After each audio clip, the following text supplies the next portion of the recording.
10 lakhs at the age of 25. Is it possible? आप गुजराती बनिया Jain families में जाओगे, वहाँ ये फॉर्मूला नहीं सिखाया जाता। वहाँ सिखाया जाता है सेविंग्स पहले होनी चाहिए, एक्सपेंसेस बाद में।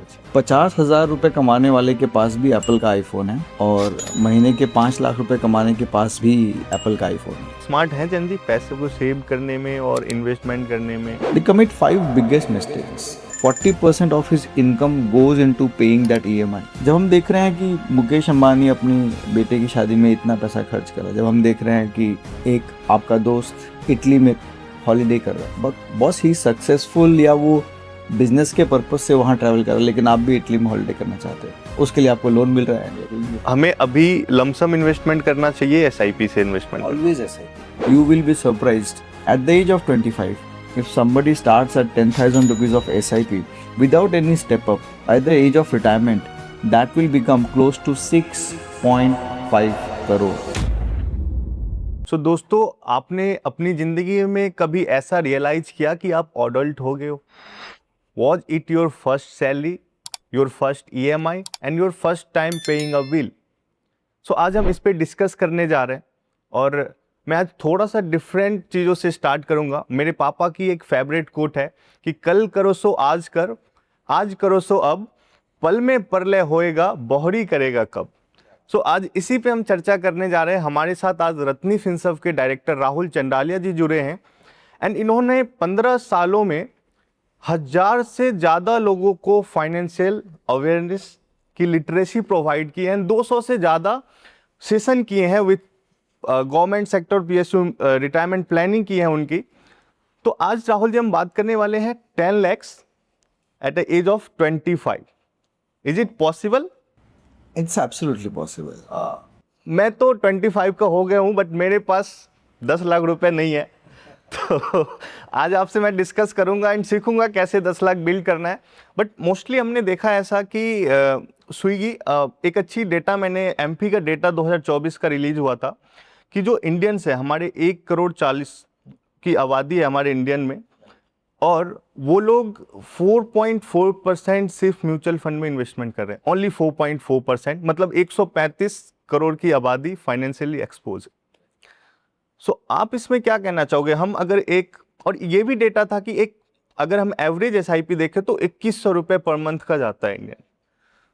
बट मैंने ऐसा देखा है कि अगर मैं एक स्विगी, जोमेटो या अमेजोन पे जाऊं तो फर्स्ट ऑर्डर हमारा उससे कम का नहीं होता है। Your cloud का subscription is more than that. Right.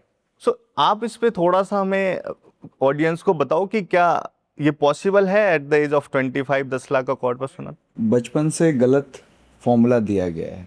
Okay. We have been brought up with a formula of income minus expenses is equal to savings. Right.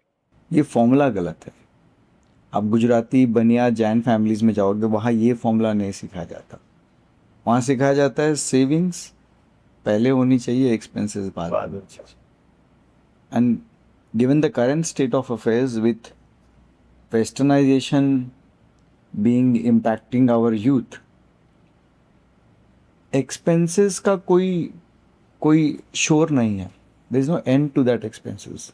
क्षितिज की तरह नजर आ रहे हैं वो, जो दिखते हमेशा है लेकिन कभी मर्ज नहीं होते। As per the latest data from RBI handbook of statistics, 50,000 रुपये कमाने वाले के पास भी एप्पल का आईफोन है और महीने के 5 लाख रुपए कमाने के पास भी एप्पल का आईफोन है। With the availability of EMIs, salary advances and so on and so forth, what has happened is, on the face of it, दुनिया को दिखाने के लिए 50,000 वाला और 5 लाख वाला are in the same affordable category. But आप और मैं जानते हैं कि 50,000 वाले की तनख्वाह 5 लाख वाले से 10 गुना कम है। आप EMI के ज़रिए अच्छे कपड़े खरीद सकते हो, अच्छे जूते खरीद सकते हो, अच्छे मोबाइल फ़ोन, लैपटॉप, गैबिट का रिंग वगैरह सब खरीद सकते हो। So you aspire to look like the one who is into the ultra rich category. और इसके 2 बड़े नुकसान होते हैं। आप कर्जे में डूब रहे हो और दूसरी तरफ जो 5 लाख वाला है, विडंबना यह है कि 5 लाख वाले को ये लग रहा है कि मेरे से कम कमाने वाला मेरे बराबर आ रहा है, तो he is also doing the same thing. Right. which as a society has reduced our saving potential. Latest RBI statistics को देखते हैं तो पिछले 5 साल में हमारा savings, financial savings as a percentage of GDP has gone down. दूसरा एक बहुत इंपॉर्टेंट डेटा, जहाँ सेविंग्स कम हो रही है, दूसरी तरफ हाउस होल्ड डेट इंक्रीज हो रहा है. हाउस होल्ड डेट में 2 तरह के लोन हैं, एसेट बिल्डिंग लोन यानी कि घर बनाने का loan, and other loans which is credit card loan, travel loan, club में जाने का लोन, कॉन्सर्ट देखने के लिए लोन, गैजेट्स खरीदने के loan. These are consumable loans. अगर इसमें से आप होम बिल्डिंग लोन्स को अलग कर दो तो remaining household debt for India, you will not believe this is fact, household debt for non-asset building purposes of India is the highest in the world. It is close to 31%. Okay. इसी चीज को अगर आप पलट कर देखते हो, सिक्के का दूसरा पहलू, the one who is paying 30%, who have 30% debt of his balance sheet, on an average 40% of his income goes into paying that EMI. Now you go back to that original formula, income minus expenses में से 40% तो EMI खा गए, right? तनख्वाह आने से पहले. How do you save? Recently we did a webinar, seminar in Bangalore with a very young audience. Average age was between 22 to 27. And normally we deal with retiring people or retired people, those who were born in the 40s and 50s and 60s. And there is a striking difference. Yes. 1940 में पैदा हुए लोगों के पास में एक ही loan था, home building. उन्होंने गाड़ी खरीदने के लिए लोन नहीं लिया. कपड़े, gadgets, mobile phone, TV, AC, fridge, इनके लिए उनको लगता है कि लोन मिलता ही नहीं है. दूसरी तरफ 22 साल वाली एक जनता है जो गुच्ची और प्राडा से अपने जूते खरीदने के लिए भी ईएमआई लेते हैं. महीने की 16 तारीख आते आते पैसे खत्म. तो इंस्पिरेशन आता कहाँ से है आईफोन खरीदने का एंड गैजेट खरीदने का, महंगी लग्जरी लाइफ का इंस्पिरेशन आता कहाँ से? Westernisation of culture, thanks to social media, thanks to the low cost of internet in India. You will be surprised how we have been polluted 2016 onwards with the evolution of Jio into our society. India का data cost per GB is the lowest in the world. Lowest. Okay. Average per GB data cost is 10 rupees. In the world, it is close to 250 rupees. It's free consumption. Right. And everybody at all points of time, whether traveling in metro, before going to bed, in the washroom, books have been replaced with this social media. That is where Western influence, जब हम देख रहे हैं कि मुकेश अंबानी अपनी बेटे की शादी में इतना पैसा खर्च कर रहा है, जब हम देख रहे हैं कि एक आपका दोस्त इटली में हॉलीडे कर रहा है, बट बॉस ही सक्सेसफुल या वो बिजनेस के पर्पस से वहाँ ट्रैवल कर रहा है, लेकिन आप भी इटली में हॉलीडे करना चाहते हो, उसके लिए आपको लोन मिल रहा है. बिकॉज सोशल मीडिया पे चीज़ें आती भी हैं कि भाई सबसे बड़ा इन्वेस्टमेंट है वो आप पहले घूमो, अपने पैसे से टूर करो, तो लोग उस चीज़ से इंस्पायर होके सबसे पहला काम घूमने का करते हैं. You only live once, YOLO. Yes.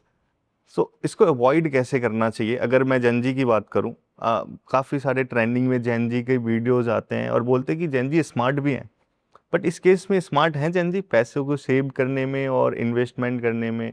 They commit 5 biggest mistakes into this, and we have to identify. See, wealth creation is simple but not easy. Right. What are these 5 mistakes? पहली mistake, इस equation को गलत लेना. You're not saving enough. So एक time था when या अभी भी अगर हम बात करें, India is amongst the highest savers in the world. Okay. Bharatiya Janata savings सबसे ज़्यादा करती है, but still we are capital starved. Savings से कैपिटल तक का जो सफ़र है वो हम नहीं तय कर पाते. हमारी सेविंग्स एफडी में है, which never aids capital formation the way it works with capital markets. So capital के लिए हम अभी भी एफआईएस के ऊपर डिपेंडेंट है. with financial of savings, with ease of SIPs and all, this has happened, but that equation still needs to be worked. So we need to get that equation correct. Income minus savings is equal to expenses. इसको ठीक करना है. दूसरी सबसे बड़ी दुविधा है lifestyle inflation, जो हमने अभी डिस्कस किया. With westernisation impact, we have to divide our expenses into wants, needs and luxury. Wants are the basic tenets. आपका किराया घर का, आपकी गाड़ी में जाने वाला पेट्रोल, बच्चों की स्कूल की फीस, बिजली, पानी, इन सब का खर्चा. एक टीवी है तो उसमें एक OTT का खर्चा, मेड का खर्चा, घर के दीवारों को पेंट करने का साल में 1-2 बार का खर्चा, मेंटेनेंस का खर्चा. ये necessary. This is what you want. Delhi में रह रहे हो 48-49 डिग्रीज पे, if you have an air conditioner, उसकी सर्विसिंग कराना अब नेसेसिटी का पार्ट हो गया है. So these are my want. I want this to live a better life. Yes. Then comes needs. Netflix का सब्सक्रिप्शन, एक नया गैजेट लेना है, नए जूते लेने हैं, जिम का सब्सक्रिप्शन. आपके घर के सामने एक पार्क है, Right. वहाँ पे योगा क्लास हर रोज फ्री में होती है. आप 50,000 रुपये की तनख्वाह कमा रहे हो, लेकिन आपको 8,000 रुपये का जिम का सब्सक्रिप्शन है. You cannot afford it. So we break it into 50-30-20 rule. 50% of your income goes into wants. अगर आप 50,000 रुपये कमा रहे हो तो you can spend only 25,000 rupees on your rent, electricity and basic necessities of life. 20% of the 30%, so that goes into 50%. Remaining 30% goes into your wants. आपको साल में एक बार ट्रैवल करना ज़रूरी है, दुनिया देखनी ज़रूरी है. दुनिया नहीं देख सकते तो एक बार हिंदुस्तान का दिल भी देखिए बच्चों के साथ में. So that improves your relationship within the family, helps your kid learn better. तो एक फैमिली हॉलीडे ज़रूरी है. लाइफस्टाइल अपग्रेड करना ज़रूरी है. With improvisation of AI and all, हर घर में एक AI का सब्सक्रिप्शन होना नेसेसरी हो टू लर्न बेटर. हर घर में एक लैपटॉप या कंप्यूटर नेसेसरी है. So it's not coming into luxury. Laptop या internet connection is no more a luxury. ये होना है. और अगर आप लैपटॉप लेते हो तो हर 4 से 5 साल में उसे बदलने की आवश्यकता है. So that comes into wants. Wants के लिए you can spare up to 20% of your income. And then comes savings या luxury. That has to be maximum 20% of it. Okay. So when this works, then the formula sets. But Rahul, how it is possible? अगर आप कह रहे हो कि 50% आप सिर्फ wants में लगाओ, रेंट, बिजली एंड बिल, बट अगर कोई बंदा दिल्ली में रह रहा है, 25,000 में पॉसिबल नहीं है उनको घर लेके रहना, खाना भी उसमें खाना, एंड उनकी नेसेसिटी जो है वो पूरी नहीं हो सकती. That's a very natural argument, boss. Let's set it very clear. अगर आपकी तनख्वाह 50,000 है और अगर आप एक 50,000 की तनख्वाह में 25,000 रुपये के मकान में रहना चाहते हो, ये कहाँ का सेंस है? Yes, right. Because that rent is a fixed expenditure. And I am not saying कि आप ये कॉन्स्टेंटली करो. You start with 50-30-20 rule. You start with this and stay in this for 4 years. Okay. Naturally transition will happen. What will happen? पहले 4 साल अगर आपने अपने इस वॉन्ट्स को 50% के अंदर कैप्चर किया, automatically 20% of the money goes into investments every month for the first 4 years. 50,000 कमाने वाला बंदा 10,000 रुपये की SIP शुरू करता है और उसको अगले 3 साल 4 साल 10-10, 15% से बढ़ाता है. इस रेशियो को 50-30-20 के रेशियो को 40-30-30 करता है, या 35-30-35 करने की कोशिश करता है. जितना ज़्यादा वो थर्ड लेग को इंक्रीज करने की कोशिश करता है, पहले 10 साल में you accumulate 10 lakh rupees. Okay. 50,000 कमाने वाले को पहला टारगेट 10 लाख रुपए इकट्ठा करने की जरूरत है. You will be surprised at the age of 25 if somebody starts at 10,000 rupees of SIP without any step up at the age of retirement, that will become close to 6.5 crore. Wow. Just change the number. आप कहते हो कि मैं 25 साल का हूँ, मुझे rent ही देना है 25,000 रुपये का, मैं सेविंग्स नहीं कर सकता. सी, इट्स योर नुकसान, आपका ही नुकसान होने वाला है. तो आप 25 की जगह पे आप सोचते हो जब तनख्वाह बढ़ जाएगी तब करूंगा, जो कि कभी नहीं होता।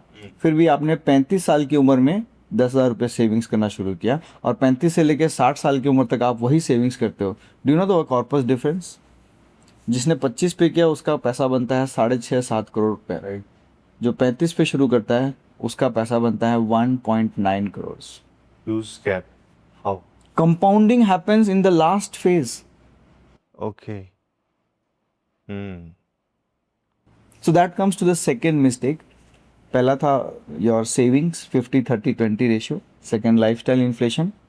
Third, coming back to this, many people underestimate the power of emergency fund.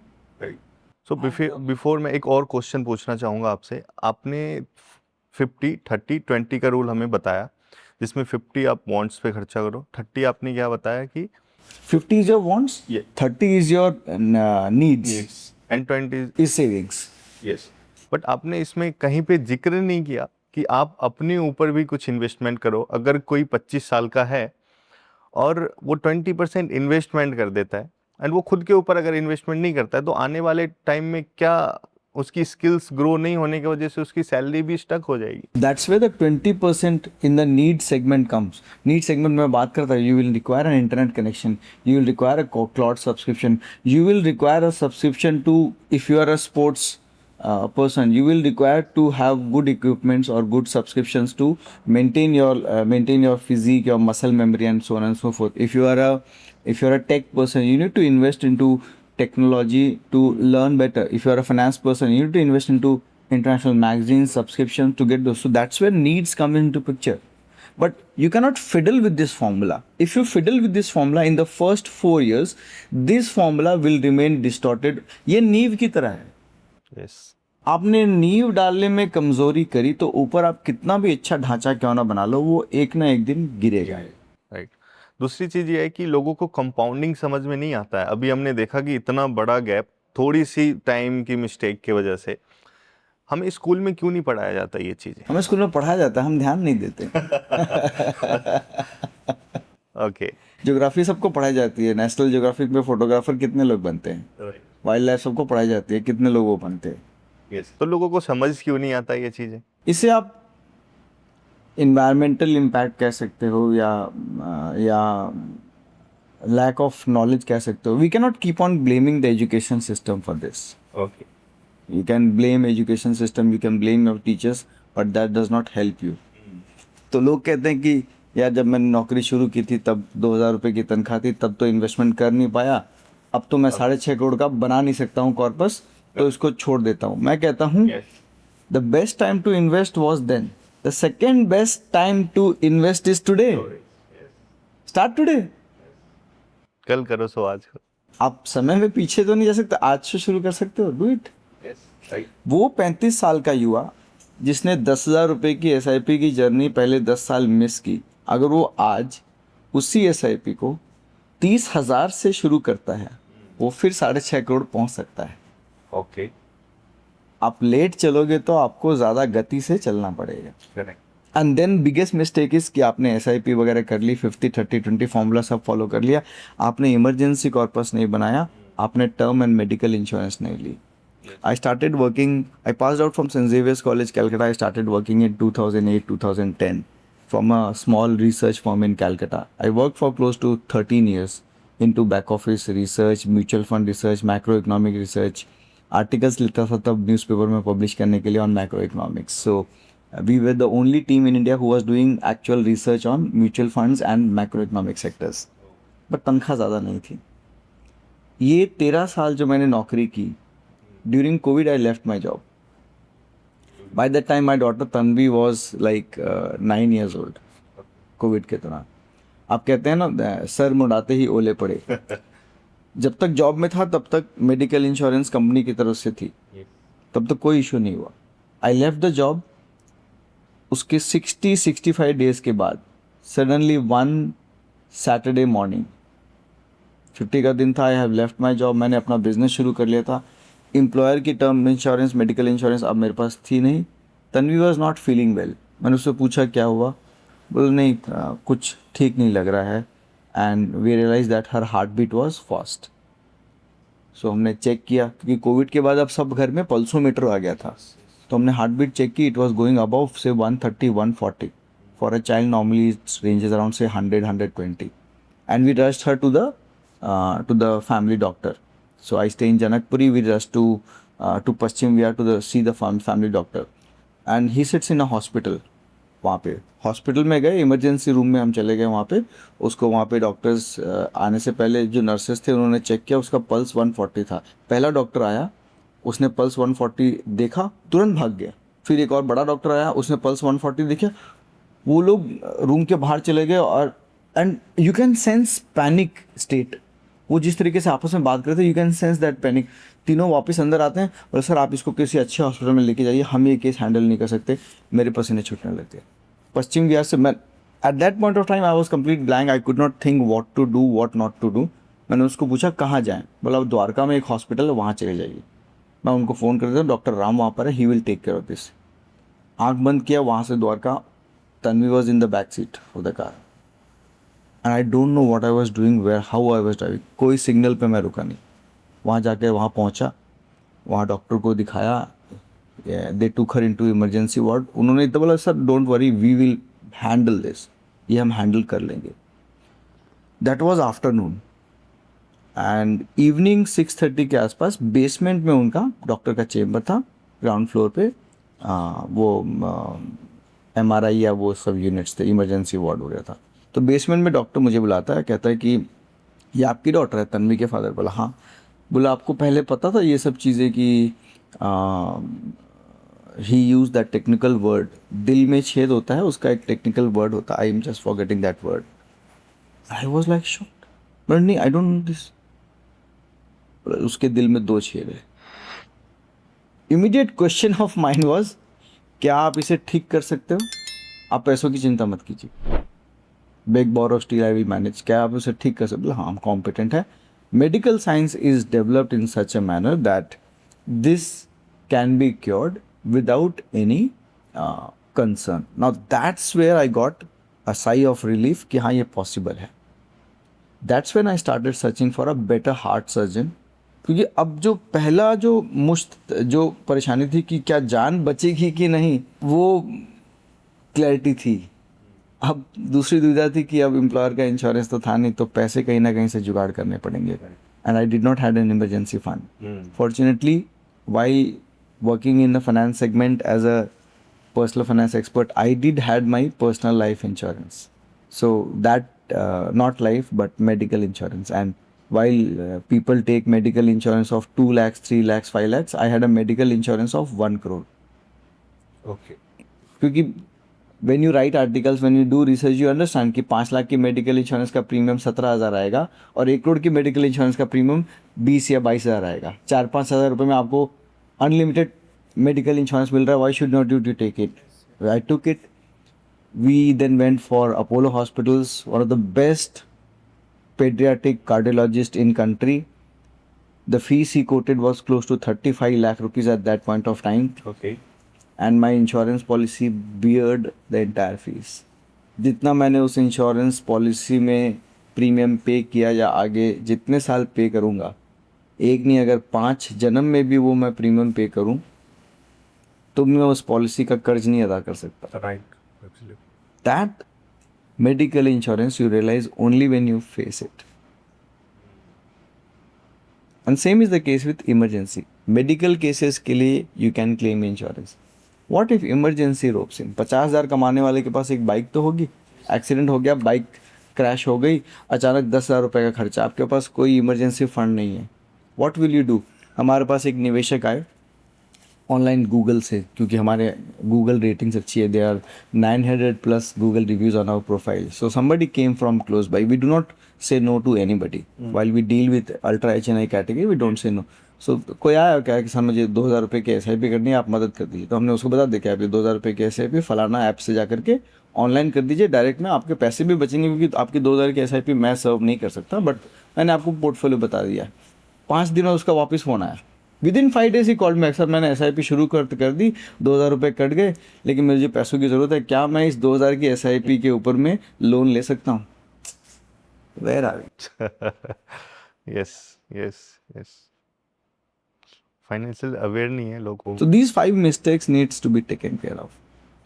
Wealth creation is simple but not easy. Right. So लोग अभी भी एफडी में ही निवेश कर रहे हैं. That's where the difference between savings and capital creation happens for India. Okay. So emergency fund कितने का होना चाहिए? हर लोगों का डिफरेंस होगा या सबके लिए एक जैसा ही? मिनिमम 20 महीने का खर्चा ओके. आपके एफडी या किसी लिक्विड म्यूचुअल फंड में होना चाहिए.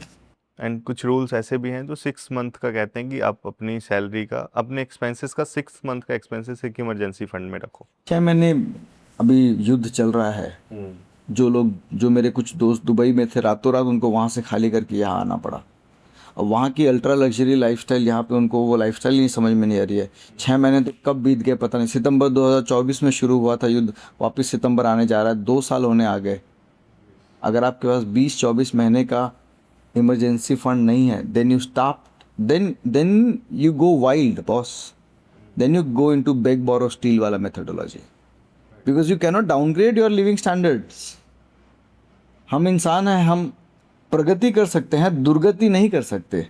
Once you start wearing a comfortable shoe brand of 2000 rupees, you will not be going back to buy that 800 rupee shoe. Right. And once you start wearing a 5000 rupee Hush Puppy shoe, you will not go back to buy that 2000 rupee Bata shoe. Downgrade नहीं कर सकते आप अपने आप को, नहीं कर पाते. Once you start wearing a cotton t-shirt, you will not go back to wear that polyester t-shirt. Yes. Yes. एक बार अगर आपके घर में एयर कंडीशनर लग गया और आपको अगर ठंडी हवा खाने की आदत पड़ गई है, आपको रात को सोते समय एसी चलाने की आदत पड़ गई है, आपके पास बिजली का बिल चुकाने के पैसे नहीं हैं, तो भी आप एसी चलाओगे. And that's when the ends do not meet, that's when the problems start to happen. Right. Then you become corrupt.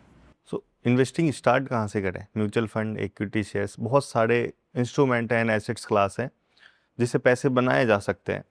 And लोग गलती भी करते हैं कि जिनको जो प्रोडक्ट चाहिए उस प्रोडक्ट को ना चूज करके वो किसी, अगर क्रिप्टो में ज़्यादा पैसा बन रहा है तो उधर जाएंगे, अगर उनको इक्विटी में पैसा बन गया एक बार तो उधर जाएंगे, एफएनओ में जाएंगे.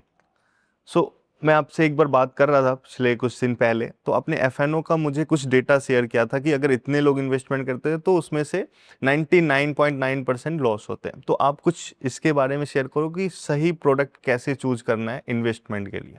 जल्दी पैसा कमाने की जो होड़ा होड़ है, उसमें सबसे ज़्यादा नुकसान होता है. ओके. सो जो जल्दी अमीर बनना चाहते हैं, they lose the maximum wealth. पिछले 4 साल में आरबीआई का डेटा कहता है एंड बॉम्बे स्टॉक एक्सचेंज का डेटा कहता है, पिछले 4 साल में भारतीय निवेशकों ने 4 लाख करोड़ रुपए फ्यूचर्स ऑप्शंस ट्रेडिंग में गंवाए हैं. And who is the beneficiary of this data? ये 4 लाख करोड़ रुपए सबसे ज़्यादा किसने कमाया? विदेश में बैठे हुए fund managers, hedge fund managers, India के कुछ top equity houses, broking companies, इन्होंने कमाया. The entire money has shifted from the middle class category to the upper class category. ना हम कहते हैं कि हमारे देश में इनकम डिस्क्रिपेंसीज ज़्यादा है, लोअर क्लास के पास बहुत कम है, हायर क्लास के पास बहुत ज़्यादा है. Boss, this is what is happening. Data बताता है 93% पीपल हु डू ट्रेडिंग और एफ&ओ लूज मनी. इसका मतलब ये नहीं कि 10 में से 9 लोग पैसे कमाते हैं, इसका मतलब 100 में से 93 लोग पैसे कमाते हैं. Still people tried this methodology. Wealth creation is not a fast crash course, it will take time. पहले 10 लाख रुपए इकट्ठा करने में आपको 4 साल लग जाएंगे, पर उसके बाद जब आप गति पकड़ोगे, that's when you start getting momentum. That momentum does not stop. What happens to this ratio? Look at this. You start with 50-30-20.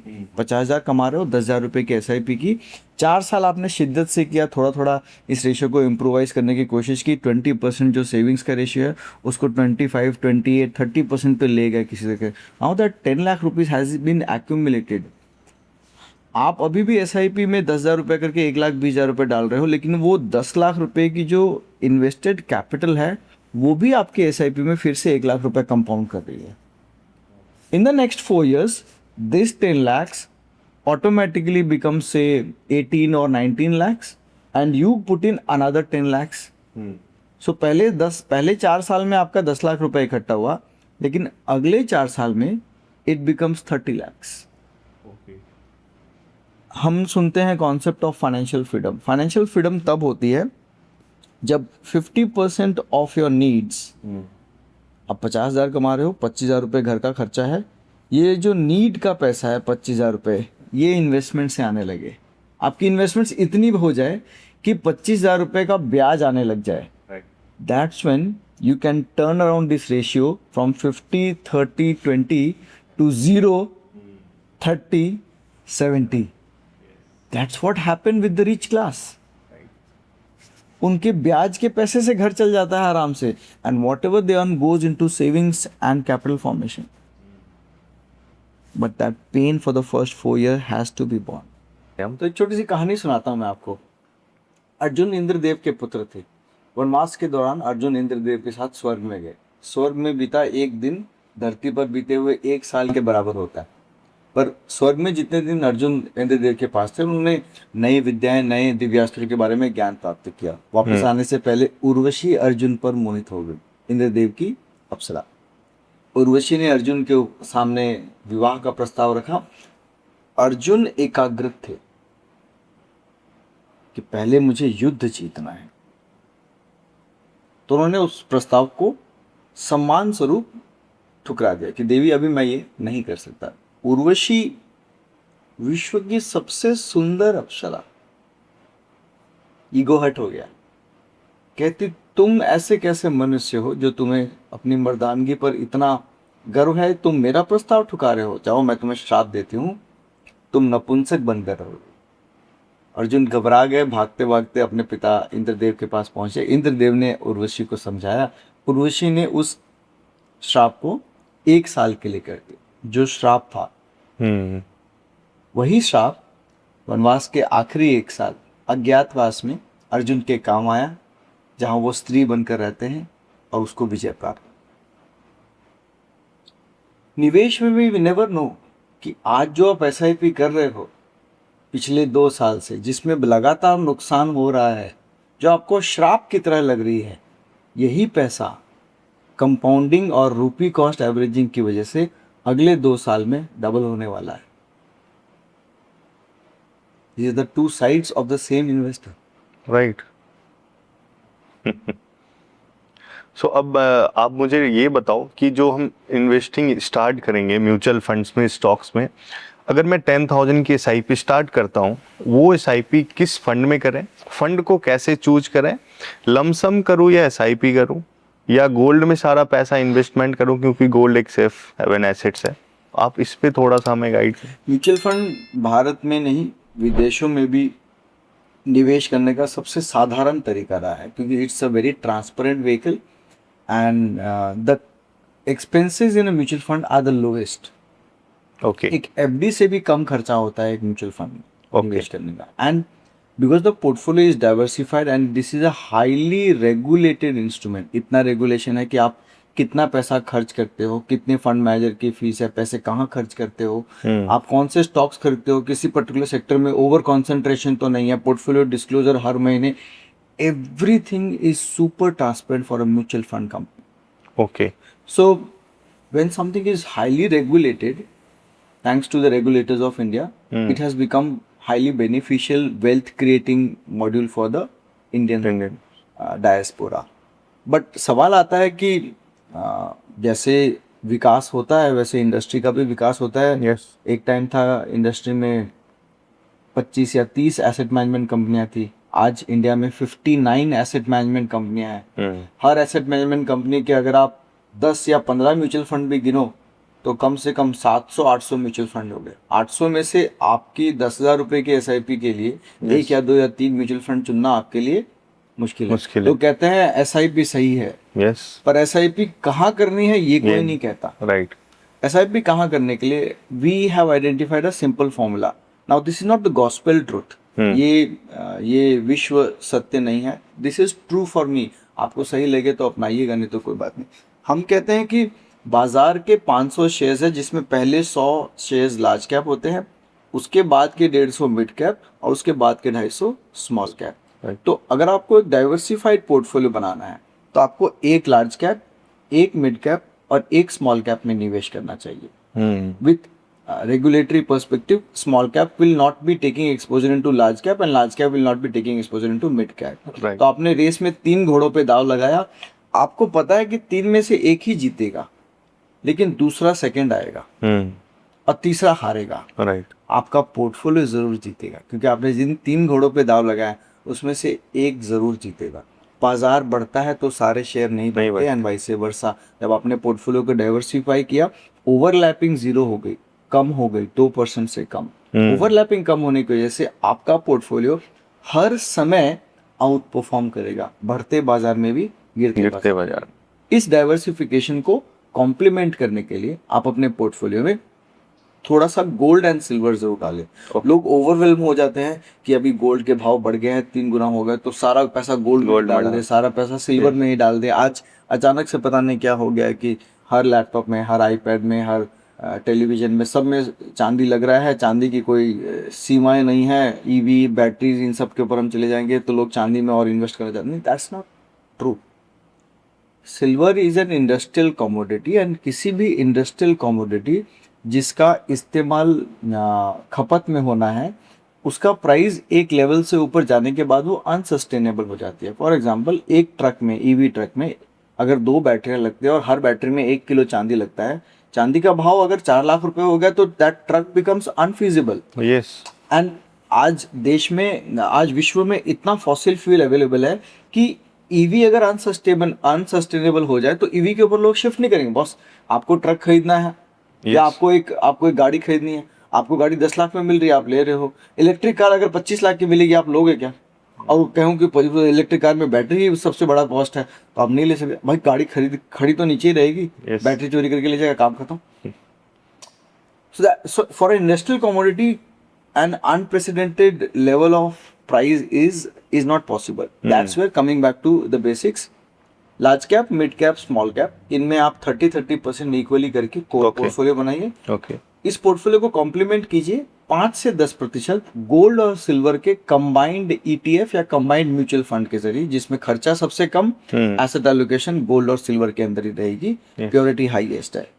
And इसके साथ आप कॉम्प्लीमेंट कीजिए, क्योंकि पिछले 2 साल में हमने देखा कि ना लार्ज कैप चला, ना मिड कैप चला, ना स्मॉल कैप चला. राइट.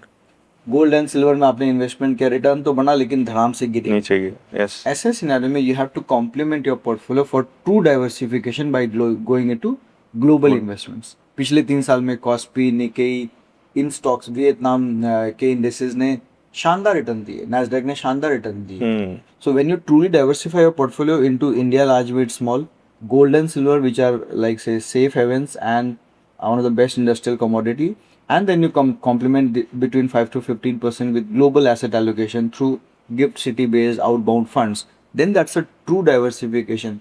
अब इस पोर्टफोलियो का आप बैक टेस्टिंग कर लीजिए पिछले 5, 10, 15, 20, 25 साल में. At all points of time this portfolio would be beating inflation bye at least 100% margin.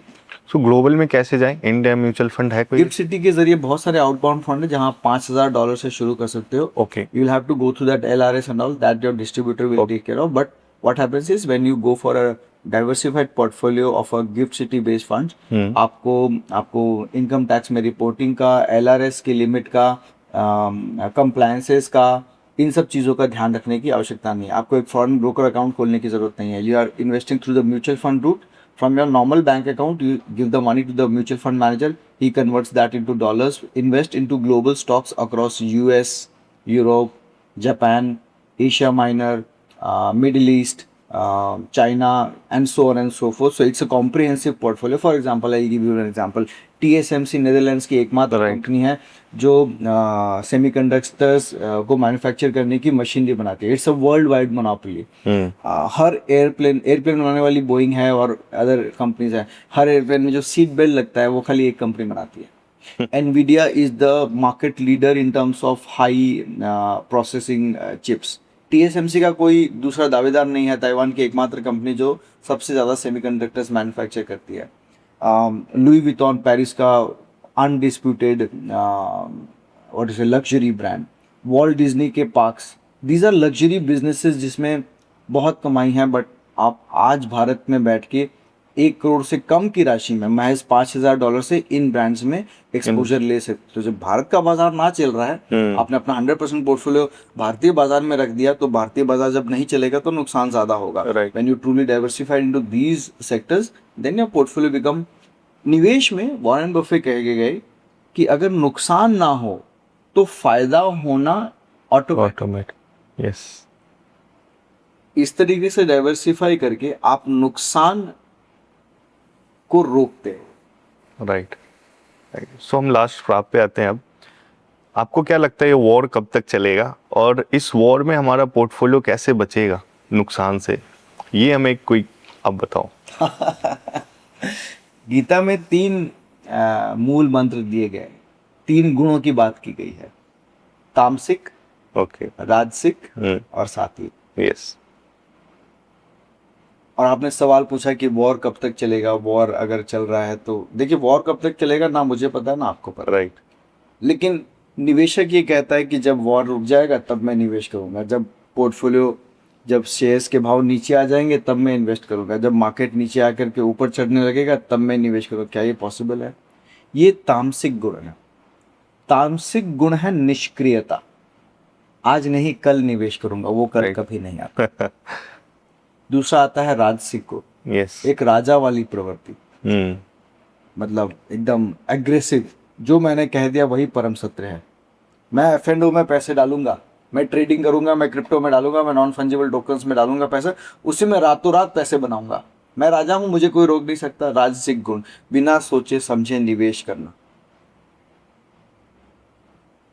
तीसरा आता है सात्विक गुण, where you have a balance, जो हमने अभी पोर्टफोलियो डिस्कस किया, large cap, mid cap, small cap, gold and silver और ग्लोबल। 5 म्यूचुअल फंड से बैलेंस करके आप एक सात्विक तरीके से पोर्टफोलियो बना सकते हो, जो हर परिस्थिति को झेलने के लिए तैयार। Okay, right. सो अब रैपिड फायर एक क्वेश्चन करते हैं आपसे, 2-4, आप मुझे कोई आंसर देना। सो हमें अभी लमसम इन्वेस्टमेंट करना चाहिए, SIP से इन्वेस्टमेंट? Always SIP। ओके, सारा पैसा target, if your objective is more then 5 years, go for SIP। अभी सारा पैसा गोल्ड में डाल दो? Definitely not. F&O में जाऊं या स्टॉक्स में जाऊं या म्यूचुअल फंड में जाऊं? Mutual fund is better. अगर F&O एंड स्टॉक में वही आपका प्रोफेशन है, you can sit on screen for at least 15-16 hours a day, क्योंकि जब भारतीय बाजार बंद होता है तो विदेशी बाजार खुलते हैं। Right. If you can put that time and energy and you have that wherewithal to have Bloomberg and other terminals at your place, then you can go for F&O and trading and all, but remember then that becomes your profession. Okay. Otherwise choose mutual fund. एक mutual fund में 40 shares खरीदने के लिए 40 से ज्यादा sectors पर research करना पड़ता है। राइट। ओके, सो उन सेक्टर्स में क्या आते हैं? Power, banking, infra, FMCG, speciality chemicals, fintech, IT, ancillary services, automobile, auto ancillaries, speciality chemicals. Her sector के अलग एनालिसिस है। यस, क्योंकि हर सेक्टर की बैलेंस शीट बनाने के तरीके भी अलग हैं। सीमेंट सेक्टर की का फाइनेंशियल ईयर अलग है और फाइनेंशियल सेक्टर का फाइनेंशियल ईयर अलग है। तो एक फाइनेंशियल सेक्टर का एनालिस्ट एक केमिकल या सीमेंट सेक्टर के बैलेंस शीट को नहीं पढ़ सकता। एक म्यूचुअल फंड अगर 40 शेयर खरीदता है तो उसके पीछे there is a macroeconomic team of minimum 5-6 people. There is a technical expert team of minimum 5-6 people, and there is a sector-wide research analyst team of more than 30-40 people. ये वो research analyst team है जिनकी एक एक बंदे की तनख्वाह 10 लाख से लेकर के 50 लाख के बीच में हो या उससे ज्यादा भी हो। क्या आप इतना पैसा खर्च करके इतना रिसर्च कर सकते हो? ये सारा रिसर्च, सारा सब कुछ आपको म्यूचुअल फंड दे रहा है ₹1.25 के एक्सपेंस रेशियो 1.25% के एक्सपेंस।